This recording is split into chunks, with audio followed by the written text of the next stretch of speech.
जय हिंद साथियों। संगणक की जो भर्ती परीक्षा है उसके लिए अग्रिम बधाई शुभकामनाएं। मैं आपके अच्छे मार्क्स आवे, सिलेक्शन सुनिश्चित हो जाए, इसके लिए अंतिम समय में और परीक्षा हाल में क्या टिप्स अपनाएं वो बता रहा हूं। पहला टिप्स है, आप परीक्षा शुरू होने के 1 घंटे के पहले एग्जाम हॉल में दाखिल हो जाइए। क्योंकि कई बार क्या होता है कि आप एग्जाम हॉल के अंदर चले गए, फिर ध्यान आया कि पेन भूल गए या साथ में कोई प्लास्टिक का कोई बैग रह गया या कोई ऑर्नामेंट है जो आपको उतारना है, आप देने के लिए वापस बाहर निकले और इसी बीच गेट बंद हो गया तो फिर बड़ी मुश्किल हो जाएगी। याद रखिए, इस परीक्षा में माइनस मार्किंग है 1/3, इसलिए आपको रिस्क तो लेनी है लेकिन कैलकुलेटेड रिस्क। क्योंकि कई बार क्या होता है, कैंडिडेट को ऐसा होता है सिलेक्शन तो हो रहा है मेरा, लेकिन माइनस मार्किंग की वजह से मार्क्स कहां चले जाते हैं, कम हो जाते हैं और होता हुआ सिलेक्शन असफलता में बदल जाता है।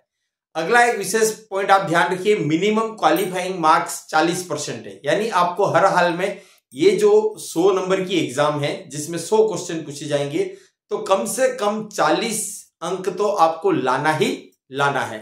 यहां पर अब कैलकुलेटेड रिस्क लेनी है, आपको तुक्के भी लगाने हैं। क्योंकि ऐसा तो होता नहीं है कि आपको जितना है उतना ही करके आ जाओ, कुछ में आपको कंफ्यूजन रहता है कि शायद ये मैं करूं, ट्राई लूं तो इसमें मेरा गेस सही बैठ सकता है। अब कैलकुलेटेड रिस्क लेनी भी क्यों चाहिए, क्योंकि अगर आपने मान लीजिए 4 प्रश्न हल करे अंदाज से और 4 में से 3 गलत निकल गए और 1 भी सही हो गया तो क्या हो जाएगा, एवरेज बराबर। लेकिन अगर आपके 2 सही निकल गए, अगर आपके 2 क्वेश्चन सही निकल गए तो आप यूं मान लीजिए कि आपको मार्क्स क्या मिल जाएंगे, बोनस मिल जाएंगे। इसलिए रिस्क जरूर लीजिए। तुक्के लगाते समय कौन सी चीज ध्यान रखनी, तो याद रखिए जब आप प्रश्न पढ़ते हैं तब ऑप्शन के ऊपर हाथ रख दीजिए। जैसे ही आप प्रश्न पढ़ेंगे तो अपने आप अपने दिमाग में कोई ना कोई इससे जुड़ी हुई बात क्लिक होगी। अब आप हाथ हटा करके ऑप्शन देखेंगे तो अगर आपको उस मन की आवाज पे अगर कोई आंसर आपको बिल्कुल सही लग बैठ रहा है तो आप उसको सर्किल भर दीजिए। प्रधानमंत्री जी की तो मन की बात हम सुनते ही हैं, अपने मन की भी बात सुनिए और 99% याद रखिए, अंतरात्मा की आवाज कभी गलत नहीं होती। चारों ऑप्शन देख करके जिस पर अपना लगे कि यही है राइट चॉइस बेबी, आहा, तो याद रखिए उस ऑप्शन के सही होने के चांस 99% होते ही होते हैं। यदि आप तुक्का लगा रहे हैं तो देख लीजिए कि 4 ऑप्शन में एक ऑप्शन आमतौर पर यह भी दिया होता है उपरोक्त सभी सही है, उसके सही होने के काफी हद तक चांस होते हैं। यहां पर यह भी ध्यान रखिए, कंप्यूटर में हम ऑप्शन क्या करते हैं, रेंडमाइजेशन करते हैं। तो रेंडमाइजेशन में क्या होता है कि कई बार उपरोक्त सभी सही आना चाहिए चौथे स्थान पर, लेकिन किसी सेट में वो तीसरे या दूसरे स्थान पर आ जाता है। तो हम सोचते हैं कि तीसरे स्थान पर आया तो केवल पहले और दूसरे के लिए सही है, नहीं, सभी का मतलब होता है वो शेष तीनों ऑप्शन के लिए सही है। तो उस चीज को भी आप जब तुक्के लगाने का मूड हो और ऑप्शन में एक ये भी हो उपरोक्त सभी सही है तो उसको आप चुन लीजिए, इसके सही होने के चांस काफी होते हैं। यदि कोई ऑप्शन ऐसा है जिसमें कुछ विशेष जानकारी समाहित है और वो बाकी ऑप्शन की तुलना में लंबा है, याद रखिए दोनों चीजें ध्यान रखनी, उसमें कोई एक्स्ट्रा जानकारी भी दी हुई होती है और थोड़ा सा लंबा सा भी होता है, उसके सही होने के चांस होते हैं। विशेष जानकारी इसलिए देते हैं क्योंकि वो ऑप्शन सही होता है और कल को कोई कोर्ट केस नहीं फंसे या कोई ऑब्जेक्शन नहीं लगे, इसलिए उसको क्लेरिफाई करने के लिए विशेष जानकारी दी जाती है। तो आप समझ सकते हैं कि हाँ ये वाला बैठ सकता है अपना। प्रश्न को पढ़ते समय आप ध्यान रखिए कि उसमें कहीं ऐसी लैंग्वेज नहीं हो कि उपरोक्त में से कौन सा सही नहीं है या निम्न में से कौन सा सत्य नहीं है या निम्न में से कौन सा असत्य है। कई बार हम क्या करते हैं, निम्न में से कौन सा सही, बस इतना ही पढ़ते हैं और प्रश्न को हल कराते हैं, कारियो कूद पड़ियो मैदान में, और ऐसी तैसी हो जाती है।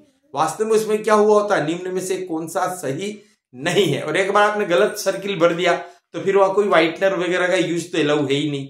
इस चीज का भी ध्यान रखिए। अगर कोई सुमेलन वाले आप देखिए बैक टू बैक जो एग्जाम्स हो रही है आजकल, सुमेलित करने वाले और ग्रुपिंग वाले क्वेश्चंस ज्यादा आ रहे हैं। तो जो सुमेलित वाले हैं या सही कूट चुनने वाले हैं, इसमें ज्यादा टेंस नहीं होना है। अगर आपका 1-2 भी सही बैठ जाता है तो यकीन मानिए वो आपका पूरा क्वेश्चन सही होने के चांस रहेंगे ही रहेंगे। कई बार क्या होता है कि कुछ आजकल टर्मिनोलॉजी ऐसी होती है कि हमको इंग्लिश वर्जन तो अच्छे से खबर पड़ जाती है और उसी को हिंदी में पूछ ले में तो हम थोड़े से कंफ्यूज हो जाते हैं। जैसे आपसे पूछ लिया गया, आपके स्टेटिस्टिक्स भी है, इकोनॉमिक्स भी है ना, तो अगर इसमें मैथमेटिक्स भी, अब इसमें आपको पूछ ले कि भाई अनुदान, तो अनुदान के लिए हो सकता है वो शब्द आ जावे राज्य की सहायता, या हो सकता है आपके लिए शब्द आ जावे कि परिवर्ती, या इस तरह का शब्द आ जावे, तो वास्तव में वो क्या है, सब्सिडी है। तो ऐसा कोई कंफ्यूजन हो आप उसको इंग्लिश वर्जन जरूर देख लीजिए। कई बार प्रश्न में भी कोई प्रिंटिंग मिस्टेक भी हो तो इंग्लिश वर्जन वाला ही आपको बता दूं वही मान्य होता है, तो इंग्लिश वर्जन जरूर आप उसमें देखते रहिए। यहां पर मैं आपको कुछ चीजें बता रहा हूं कि आपके जो सिलेबस है उसमें 30 क्वेश्चन 30 नंबर के हैं जो जीके के हैं, और 70 क्वेश्चन 70 नंबर के हैं जो आपके स्टैटिस्टिक्स, इकोनॉमिक्स और मैथ्स के हैं। तो मैं आपको सलाह दूंगा कि आप इसमें सबसे पहले जीके के करें और मैथ्स के सबसे आखिरी में करें, क्योंकि मैथ्स क्या होता है, टाइम कंज्यूमिंग होता है, और उसमें हमारी मानसिकता जुआरियों जैसी हो जाती है। एक प्रश्न में आप उलझ गए, नहीं इसको तो हल करके ही छोड़ूंगा, और उसमें टाइम कहाँ निकल जाता है पता ही नहीं चलता है। तो ये चीज आप विशेष तौर पर ध्यान रखिए, स्पीड शुरू से ही मेंटेन करिएगा, क्योंकि यद्यपि आपको दिख रहा है कि पर क्वेश्चन हल करने के लिए 2 घंटे की एग्जाम है, 100 क्वेश्चन हल करने हैं, तो पर घंटे के लिए आपको ऐसा लग रहा है कि हमको 72 सेकेंड मिल रहे हैं, लेकिन याद रखिए आपकी मैथ्स है, स्टैटिस्टिक्स है और इकोनॉमिक्स है, तो थोड़े से टाइम कंज्यूमिंग रहेंगे। आजकल लैंग्वेज भी थोड़ी सी हार्ड आ रही है, क्वेश्चन को समझने में भी दिक्कत आती है, सुमेलन वाले ये क्वेश्चंस भी आपका काफी समय खा लेते हैं, तो स्पीड आपको शुरू से ही मेंटेन रखनी है। यहाँ पर करंट के बारे में एक इश्यूज आता है, करंट हम कब तक याद करें, क्योंकि आपने देखा होगा आपके जो मेजर जो डेवलपमेंट पूछे गए हैं आजकल आईटी सेक्टर वगैरह में भी, तो करंट ओरिएंटेड क्वेश्चन तो ज्यादा आएंगे, लेकिन कब तक आएंगे, तो मोटे मोटे तौर पर कोई भी पेपर होता है अपनी जो डेट होती है उससे 1.25 महीने पहले बन चुका होता है। तो मैं आपको यही सलाह दूंगा कि आप लगभग 15 से 20 जनवरी तक का करंट तैयार कर लीजिए, उसके बाद का पढ़ने से कोई मतलब नहीं है। अभी आप 15 जनवरी में आपको बता दूं, देखिए वो जो कर्णपुर वाला विधानसभा चुनाव हो चुका था, सुरेंद्र पाल सिंह जी टीटी मंत्री के रूप में हार चुके थे, तो थोड़ा सा ऐसी मेजर इवेंट्स के आसपास का टाइम आप देख लीजिए।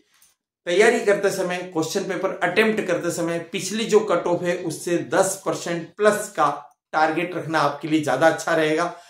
इस पेपर में 512 पद तो नॉन टीएसपी के हैं और 71 टीएसपी के, कुल 583 पोस्ट है, तो जाहिर है आपको इसके लिए थोड़ा सा अच्छा मेहनत करने की जरूरत है। मॉक टेस्ट आप जरूर दीजिए, परीक्षा के पहले कूल रहिए, रिलैक्स रहिए, क्योंकि आप तनाव में रहेंगे तो तनाव में हमारी कार्य क्षमता क्या हो जाती, कम हो जाती। और परीक्षा हाल में आप जब पेपर हल करें तो विशेष बात 5वां ऑप्शन, तो 5वां ऑप्शन रहेगा अनुत्तरित प्रश्न। वो आपको अगर कोई प्रश्न अटेम्प्ट कर रहे हैं तो जो आपको सही उत्तर लग रहा है वो सर्किल भरिए, और जो आपको लग रहा है कि मुझे प्रश्न छोड़ना है तो उसमें छोड़ने पर भी 5वां ऑप्शन आपको अनुत्तरित प्रश्न वाला सर्किल भरना है। इसके लिए आपको 10 मिनट एक्स्ट्रा मिलेंगे, यानी आपकी परीक्षा 2 घंटे की बजाय 2 घंटे 10 मिनट की होगी।